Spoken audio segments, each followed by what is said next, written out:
নমস্কার বন্ধুরা, আমি বিশ্বজিৎ আর আপনারা দেখছেন আমাদের YouTube channel stock market Bengal. আজ আমি শেয়ার করব আমার স্টক মার্কেট জার্নি নিয়ে কিছু কথা। ২০০৮ থেকেই আমি স্টক মার্কেটের সাথে জড়িত। কিন্তু সেই সময় আমি স্টক মার্কেট সম্পর্কে কিছুই জানতাম না।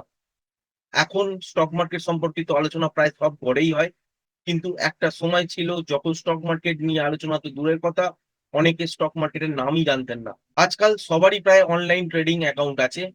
নিজেরাই নিজেদের ট্রেডে এন্ট্রি নিতে পারেন, ট্রেড থেকে এক্সিট করতে পারেন। কিন্তু তখন ট্রেড করতে হলে সাব ব্রোকারের সঙ্গেই কিন্তু যোগাযোগ করতে হতো। অনলাইনে পার্সোনাল ট্রেডিং অ্যাকাউন্টও কিন্তু খুব কমই ছিল। এমনকি আমিও ১ম বার সাব ব্রোকারের কাছেই অ্যাকাউন্ট খুলেছিলাম। সেই সময় আমি কিছুই বুঝতাম না।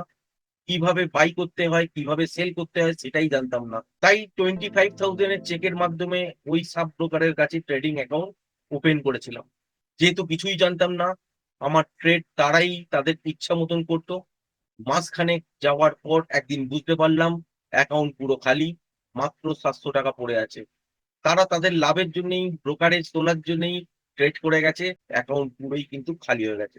তার মধ্যেই চলে এলো ২০০৮ এর ক্র্যাশ। তখন থেকেই মনে, মনে ভেবেছিলাম নিজের টাকা নিজের হাত দিয়ে যদি লসও হয় তাহলে নিজেই কিন্তু শিখব। সাব ব্রোকারের কাছে থাকা ট্রেডিং অ্যাকাউন্টটা অনলাইনে পার্সোনাল ডাইট ওডিনে কনভার্ট করে নিলাম।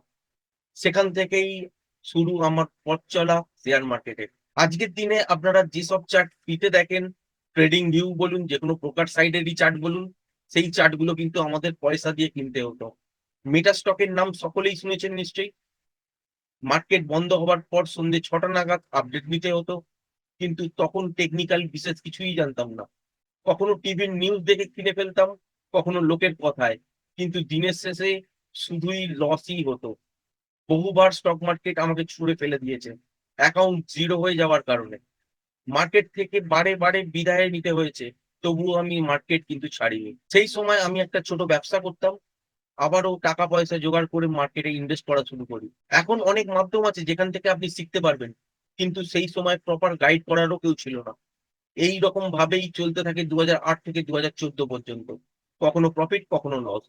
এই ৬ বছরের মধ্যে বুঝতে পেরেছি মার্কেট কিভাবে চলে, চার্ট কিভাবে দেখতে হয়, কোন দিন বাজার কিরকম যাবে, প্যাটার্ন কি, প্রাইস অ্যাকশন কি, ক্যান্ডেলস্টিক ফরমেশন কি, অপশন গ্রিক কি, আরো অনেক কিছু। ২০১৪ এর পর থেকে প্রফিটেবল ট্রেডার হওয়ার জন্য মার্কেটে অনেক কলা কৌশলী বুঝতে ও শিখতে হয়েছে। একটা কথা মনে রাখবেন, যেটাই শিখছেন বা যার কাছেই শিখবেন সেটা কিন্তু লাইভ মার্কেটের রোজ দিন কাজে দিচ্ছে কিনা সেটা যাচাই করে নেবেন।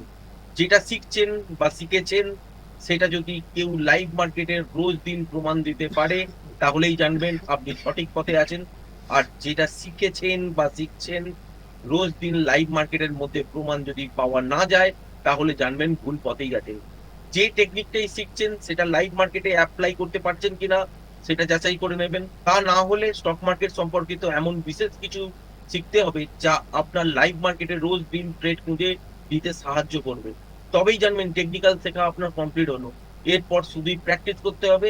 যত প্র্যাকটিস করবেন ততই কিন্তু এক্সপেরিয়েন্স বাড়বে। আর যত এক্সপেরিয়েন্স বাড়বে ততই কিন্তু ট্রেড নিখুঁত হবে। তাই যারা ভিডিওটা এতক্ষণ পর্যন্ত দেখছেন তাদের উদ্দেশ্যে বলব শেয়ার মার্কেটে আসার আগে ভালো করে চিন্তা ভাবনা করবেন সময় দিতে পারবেন কিনা।